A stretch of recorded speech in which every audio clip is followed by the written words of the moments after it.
Hi all, ಹೇಗಿದ್ದೀರಾ ಎಲ್ಲರೂ. ನಾನಿವತ್ತು ಮಾಡ್ತಾ ಇರೋಂಥ ರೆಸಿಪಿ ಬಂದುಬಿಟ್ಟು ಶೇಂಗಾ ಬೀಜ ಪಕೋಡಿ. ಹೇಗೆ ಮಾಡೋದಂತ ನೋಡೋಣ ಬನ್ನಿ. ಇದಕ್ಕೆ 2 ಸಣ್ಣ ಗ್ಲಾಸ್ ಆಗುವಷ್ಟು ಶೇಂಗಾ ಬೀಜ ತೊಗೊಂಡು ಹುರಿತಾ ಇದ್ದೀನಿ.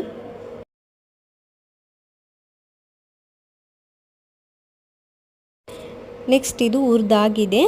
ಇದನ್ನು ಬೇರೆ ಪ್ಲೇಟ್ಗೆ ಟ್ರಾನ್ಸ್ಫರ್ ಮಾಡ್ಕೊಳ್ಳೋಣ.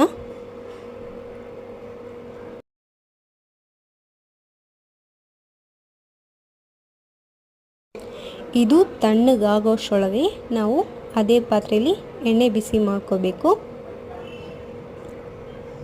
ಇದಕ್ಕೆ ಎಣ್ಣೆ ಹಾಕ್ತಾ ಇದ್ದೀನಿ. ನೆಕ್ಸ್ಟು ಇದು ಶೇಂಗಾ ತಣ್ಣಗಾಗಿದೆ. ಶೇಂಗಾ ಒಂದು ಬೌಲ್ಗೆ ಟ್ರಾನ್ಸ್ಫರ್ ಮಾಡಿಕೊಂಡು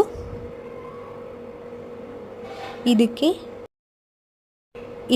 2 ಟೀ ಸ್ಪೂನಷ್ಟು ಕಡಲೆ ಹಿಟ್ಟು, ಹಾಗೆ 1 ಟೀ ಸ್ಪೂನಷ್ಟು ಅಕ್ಕಿ ಹಿಟ್ಟು, ನಂತರ ಇದಕ್ಕೆ ಬೇಕಿಂಗ್ ಸೋಡಾ, ನಂತರ ಅಚ್ಚ ಖಾರದ ಪುಡಿ 1 ಟೀ ಸ್ಪೂನ್, ಹಾಗೆ ಚಿಟಿಕೆಯಷ್ಟು ಅರಿಶಿನ, ಇದಕ್ಕೆ ರುಚಿಗೆ ತಕ್ಕಷ್ಟು ಉಪ್ಪು ಹಾಕಿ ನೀಟಾಗಿ ಮಿಕ್ಸ್ ಮಾಡ್ಕೋಬೇಕು. ಇದಕ್ಕೆ ಸ್ವಲ್ಪ ನೀರು,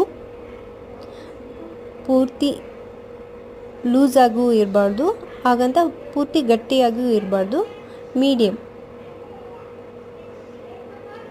ಈಗ ನೀಟಾಗಿ ಕಲಿಸ್ಕೊಂಡು ಎಣ್ಣೆ ಕಾದಿದೆ ಇಲ್ಲ ಅಂತ ಒಂಚೂರು ಹಾಕಿ ನೋಡಬೇಕು.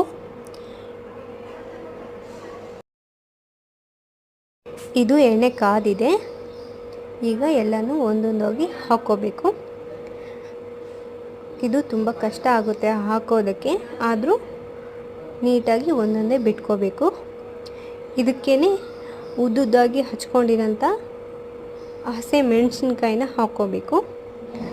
ನಾನಿಲ್ಲಿ ಹಾಕ್ತಾಯಿದ್ದೀನಿ. ಇದ್ರ ಜೊತೆಗೆ ಕರಿಬೇವಿನ ಸೊಪ್ಪು ಹಾಕ್ಬೋದು. ಈಗ ರೆಡಿ ಆಗಿದೆ. ಅದು ಬೇರೆ ಬೌಲ್ಗೆ ಟ್ರಾನ್ಸ್ಫರ್ ಮಾಡ್ಕೋಬೇಕು.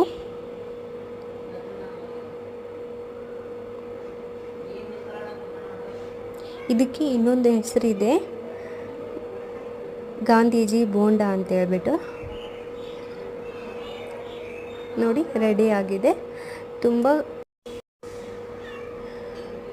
ಟೀ ಜೊತೆಗೆ ಈವ್ನಿಂಗ್ ಸ್ನ್ಯಾಕ್ಸ್ ಆಗಿ ತುಂಬ ಚೆನ್ನಾಗಿರುತ್ತೆ. ಮನೆಯಲ್ಲೇ ನೀವು ಟ್ರೈ ಮಾಡಿ, ತುಂಬಾ ಚೆನ್ನಾಗಿರುತ್ತೆ. Thank you for watching. Bye.